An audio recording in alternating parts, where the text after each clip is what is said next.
Close to 60,000 irregular migrants have entered Hungary this year, mainly from Serbia. Hungary's right-wing government says it's had enough and plans to build a 4-metre-high fence along the 175-kilometre frontier. These are people arriving from different civilizations, trying to enter Europe illegally, causing lots of problems, lots of unsolved issues that has been with Western Europe for the past couple of decades. We definitely would like to avoid this happening in Hungary. Hungarians living in the border village of Arshatalam welcome the plans.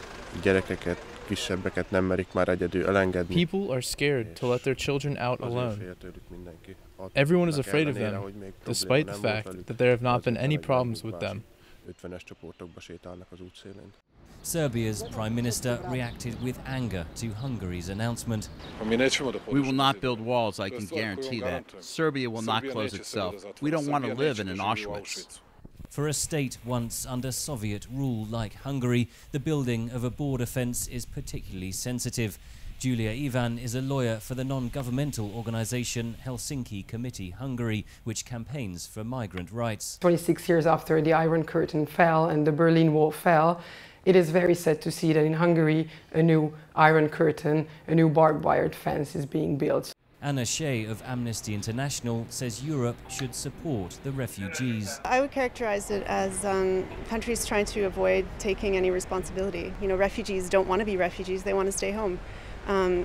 But when they're in an unbearable situation, they will leave, no matter what. It's likely the migrants will keep coming. Macedonia, on the route to Hungary, voted Thursday to allow migrants a 72-hour grace period to transit through the country on public transport. Previously, they had to walk or use bicycles. Many are fleeing conflict in places like Syria and Afghanistan. In Afghanistan is Taliban, Daesh and kidnapping, time bomb every day. We are so sad about that. That's why we left Afghanistan. As the debate sharpens, a battle of billboards is playing out on Hungary's streets. The government has erected signs with slogans such as, "If you come to Hungary, you cannot take away Hungarians' jobs." They've received a mixed response. What the government is doing is direct xenophobia, which is worst of everything. I think they just want to attract voters who are responsive to these simple messages. The United Nations has countered with a campaign of its own, presenting successful refugees such as an Afghan tour guide and a Bangladeshi restaurant owner. Ridgwell for VOA News, London.